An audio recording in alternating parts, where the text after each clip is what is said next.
So here's what we're gonna do to make a more typical birthday party bass. You know, the neuros aren't necessarily gonna be like the pride of the whole song. It's not like the main focus of the whole song for us.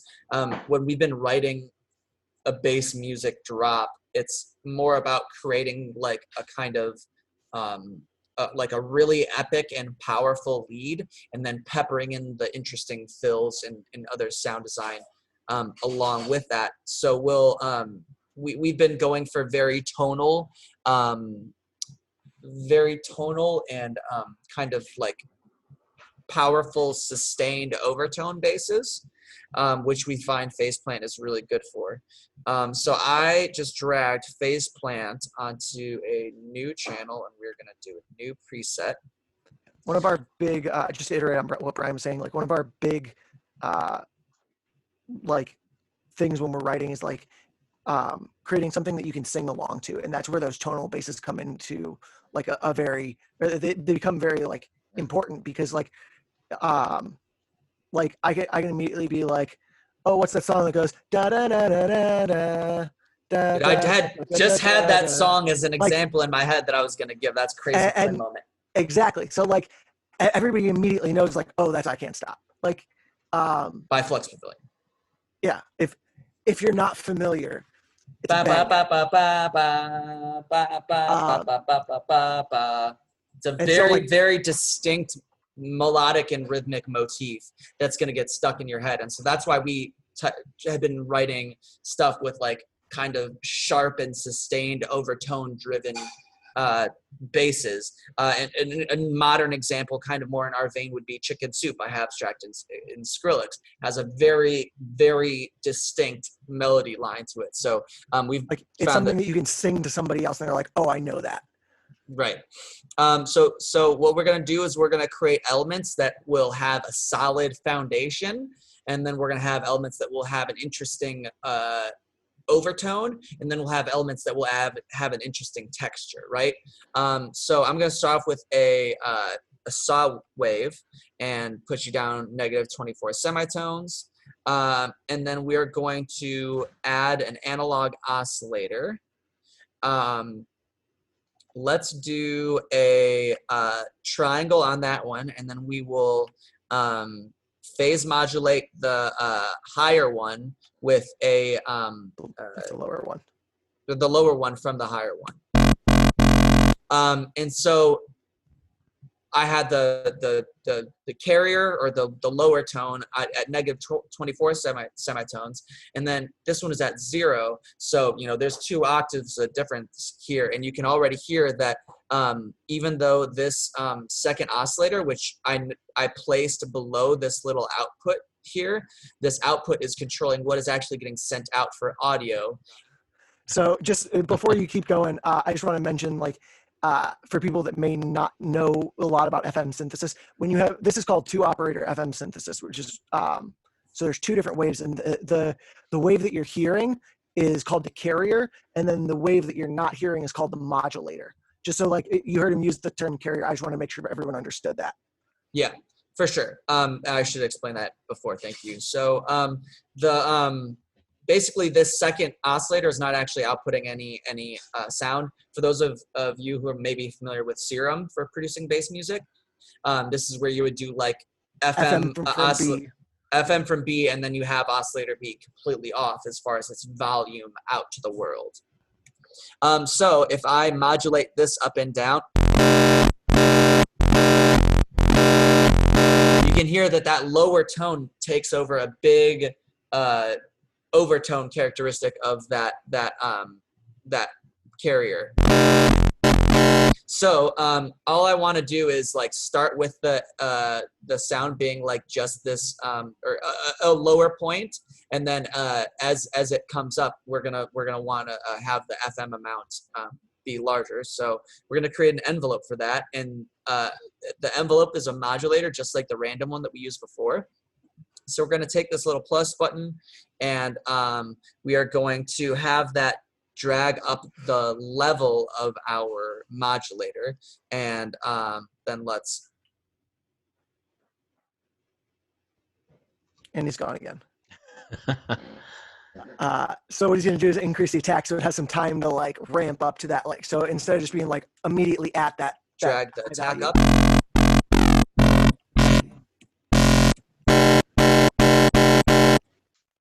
Cool. All right. So that kind I of don't makes even know if sense. he realizes when we lose him. So just No, I realize when you lose me when you say, "Oh, we lost him." So go ahead. just to clarify, so you're using the level to basically adjust the amount of modulation that's happening to the carrier, correct? Yeah. So you could do it that way, and there's also other ways where I could like press this onto. There's like a little multiply yellow symbol there. I could do it that way, but you know, they're both going to accomplish the same thing. So that is already, it's like got the lower frequency content of a bass, and it's got this upper like overtone that can be used to you know, give like a melody to it. And then what we've been liking about using analog,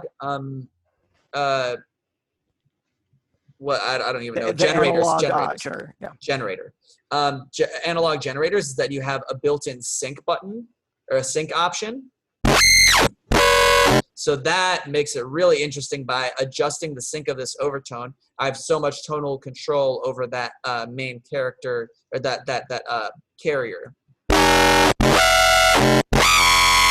So you do have to be careful with that though, because you can kind of throw yourself out of tune, depending on what the value of sync is, unless you keep it moving. And then you'll obviously find spots where it like works really well. Sometimes it's like hitting an octave, or like it's hitting a nice like round value. But on the other hand, sometimes you'll get like that one weird little click that'll just like create that weird overtone that you like. So you'll see like as he's scrolling through this, I wish you guys could see my mouse, but as you see him scrolling through that, there's like that the point where it resets its sync. And sometimes if you have it like just a little bit off, Brian, if you can go like to a low value and like show it just like a little bit off. Like, yeah. So what the sync does is it's folding itself over mathematically while retaining the same like duty cycle. It resets the phase is what is the technical, like the synth, the old school like analog synth way of putting it. Yeah, and so you know, as you bring the sync value up, there's going to be a line where it kind of a point where it will like line up with an exact multiplication of the original frequency, and that's why it sounds like we're getting a higher pitch as we go higher, and you can get some really interesting values. But anyway, so the whole idea was this sync overtone is giving us a lot of tonal control about like how that main overtone is happening. So anyways, yeah, I'll definitely go a little bit more into that one. So right now we've got our envelope adjusting the frequency or the phase modulation rather. So I'm also going to add a little bit of automation up to the sync.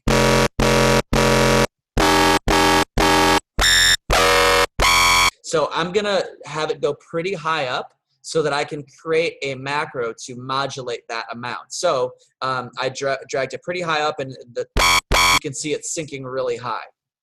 And what I'm so going to do is he's like setting like his maximum value that he would want, like in a realistic setting, and then he'll use the macro to be able to tone it back and tune it when he's actually using it.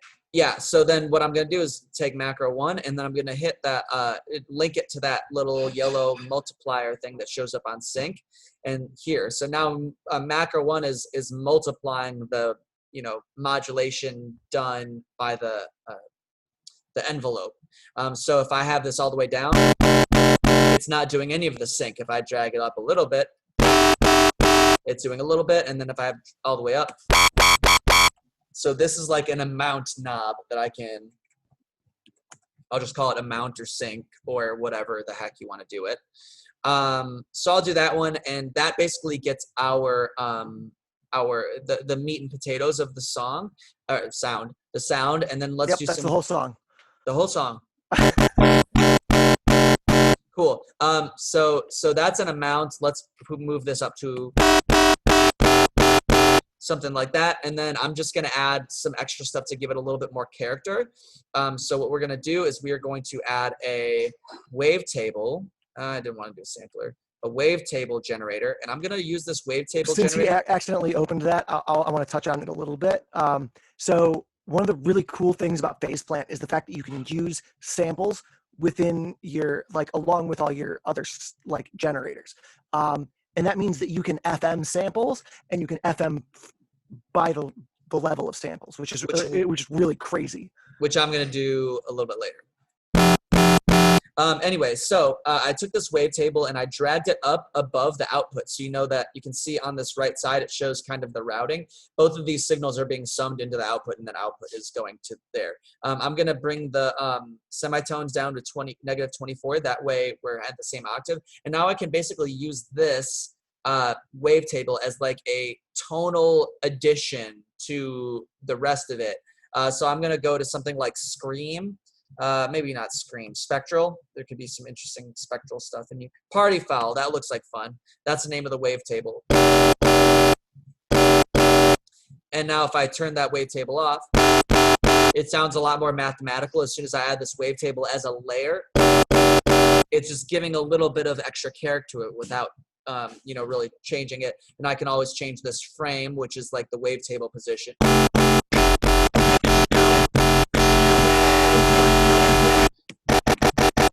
So that's cool, and that's kind of like a subtle tonal based thing. And then here's the last. You should probably drop the level on your carrier just so that it's a little more apparent what's coming through. Because on my end, it's not as apparent.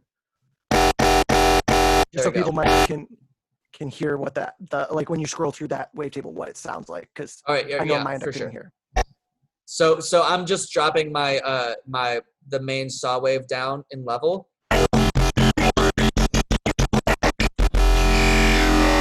That's what that wavetable on its own sounds like, but we're just adding as a subtle layer. And then we're gonna do some final stuff to this sound to make it even more interesting. So what we're gonna do is add an output here in a separate group. So I'm gonna create a group, which is like a completely parallel, independent, you know, group. I don't know. Yeah, it's a group. And it's like you had a second synth. Okay, so in the context of the Ableton racks that Orville was talking about last week, this is like another chain. Yeah. But you can still have it going. I mean, I can still route it through all the same processing. It's like having like an instrument rack. Yeah. Cool. And so now all I did is I create a separate output for an independent sub, and that way, no matter what kind of crazy stuff I do to this carrier, I'm still gonna have a good output. Okay, so we're getting pretty good. We've got a pretty decent sounding thing. Now let's maybe touch on the filters, Brian, within the generator section. Yeah. Especially to clean up that stuff before the sub, and then maybe distortion on the sub layer so that you can get a little more. Yeah. So I'm gonna add a filter. I added a filter into my generator, and I'm gonna add it above the output so that I can do a high pass and cut out the very, very lows of everything that, you know, since I have a sub now. I could, even if I wanted to, make this cutoff be controlled by this envelope, which is losing a lot of character of the sound. I could exaggerate it with some Q on that high pass. I think that might be a little bit much, but at least having a little bit of high passing from this filter would work really well. And then the last thing that John suggested was to go into the generators and add a distortion. So there's distortion in the generator section, which is separate from the... add it on the sub just to saturate the sub a little bit. Oh, so you don't want it on this top section?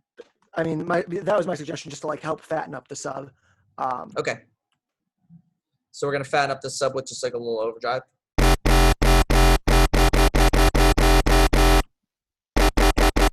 Yeah, that's fine.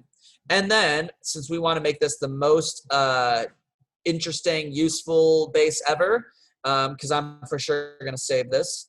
We're gonna add my multipass preset called Thick on it, which again was just a combination of their OTT with some limiting, and that's pretty fat. And then boy.